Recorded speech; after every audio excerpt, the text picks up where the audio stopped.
and we are back for another book review. It has been a while since I've done my last one. Basically, I've been spending a lot of time with me and my partner in crime, Juan from Mere Mortals, to improving the quality, both visual and audio.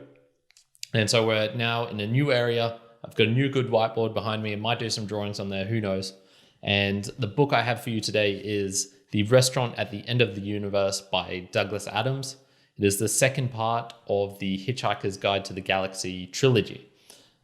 Warning, I have not actually read the first book of that, and I've only seen the movie. So I'm not actually even sure if the movie follows just that or if it follows the whole period. Considering it didn't have a lot of the details in this book in it, I'm guessing it is just the first sequence of the movie. The movie follows the first book, essentially. So this was published in 1980, so it's got quite a few years on it now, 40 years. And it follows all Arthur, Ford, Zaphod, and Trillian in an adventure which culminates with them. Well, actually, the restaurant at the end of the universe is actually in the middle part of the book, culminates with them being back on Earth. A brief summary of the plot I'll give you. Basically, they start off being attacked by the aliens. I can't remember what they're called, that build the supergalactic highway through the universe, which Earth got destroyed in initially. And they're in their magic ship that takes them to, I can't remember the name of that as well. Basically can transport them in different places, the Uninfinity machine. Improbability drive. That's what it has in it. I can't remember the actual name of this ship. They go through, they get split up. They each have their own little mini adventures, especially Zaphod in this one is quite prominent. And his, I suppose, capacity as a leader and as his confidence in himself is absolutely astounding. And he gets into a situation where he proves that and comes out of it unscathed, whereas everyone else in the universe basically dies going through the same procedure. So they do end up at the restaurant at the end of the universe, little play on words there, which I'll get to in a little bit. And they meet the ruler of the universe as well, before finally Arthur and Ford arriving on Earth back in time. So they go back in time pre the civilization period, where basically we find out that Earth and Earthlings, as we are right now, were all created by, we're all aliens, and we're the dumb part of the alien species who got shipped there by the smart people who were like, we don't need these guys anymore. So some of the themes from the book: the creativity and wordplay of Douglas Adams is insane. He is very, very good with the English language, and he has basically mastered what is the classic British deadpan. So that's the style of throwing out jokes and whatnot, but not looking for a reaction, not showing on your face the laughter and the, I guess, reciprocity. It's just putting it out there and seeing what happens. It's very absurd what he writes, but it does follow rules as well. And I wouldn't say it strays into unfunny, completely creative areas where it's just going like crap is just happening. He definitely follows like a series of steps that he goes through. And an example of this will be when they're right at the end of the book, Arthur is playing a game of Scrabble. He's trying to teach like these stupid people Scrabble essentially. And he creates Scrabble and he just starts picking out random letters from it. And it starts following what is 6 times 9. And then the answer is 42. So it's sort of like a double play, because 42 was introduced earlier as what is the meaning of life. And then it's also got the 6 times 9, which doesn't really make sense as well. So very clever with the way he uses his words. The likability of characters as well is high up there. I really found myself connecting with Zaphod in this one, which is interesting because in the movie, I thought he was a complete dick. And so I think that's one of those areas where you can see what the difference is between the movie and the book version of the characters and just how much it can change. I'd have to read the first book and compare it directly to the movie to find out.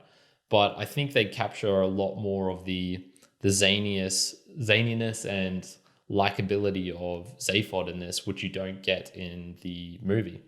Or at least I personally didn't get.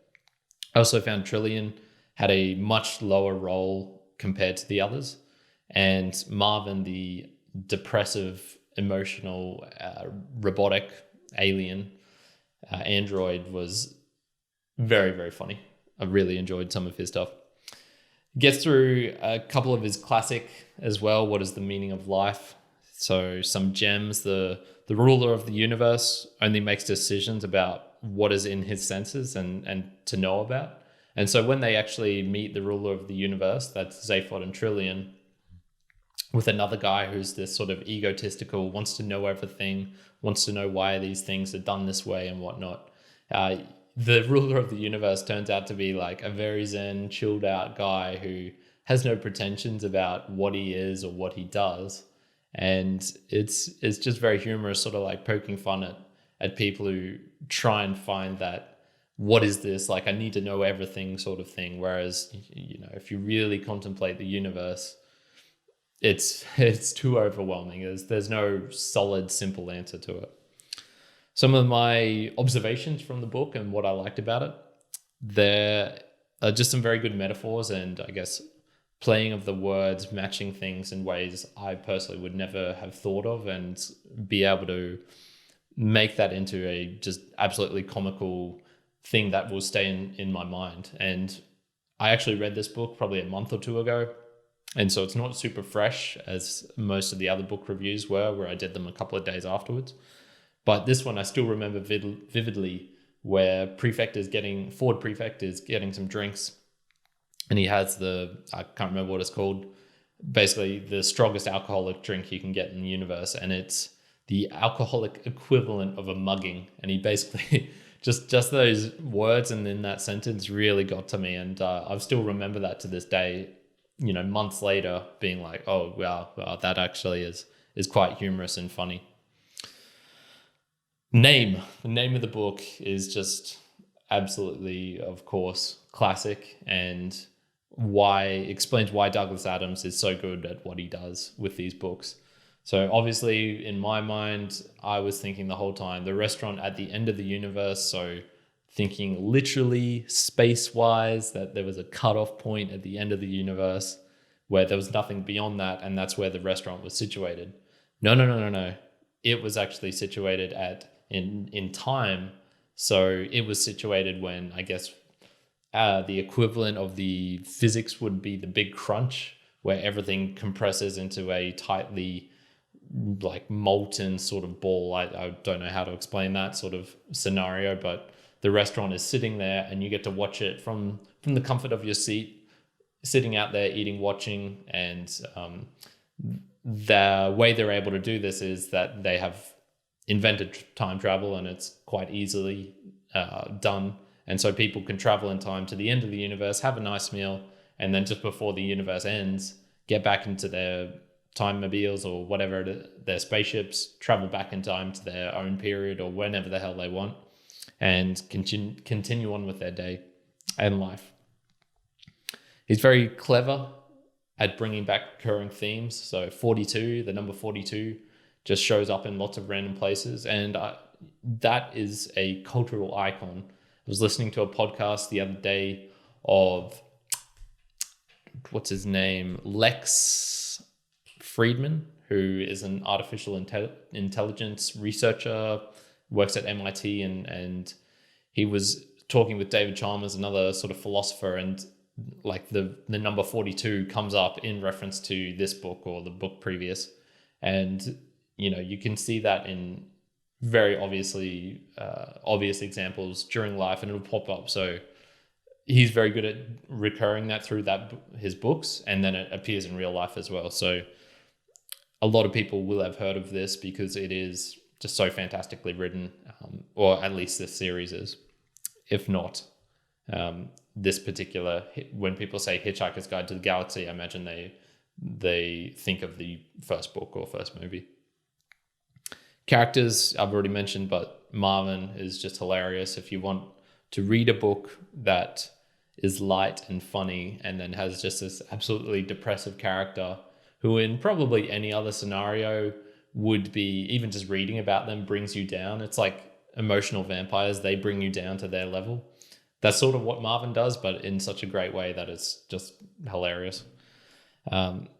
That being said, it was more hilarious in the sense of like getting a chuckle out of me. So maybe I'm abusing the word hilarious there. Maybe it was more amusing and funny, but not tears rolling down my face sort of hilarity. So yeah, I guess when I say hilarious, I mean more hilarity in the absurdness of what Douglas Adams is able to create in his books.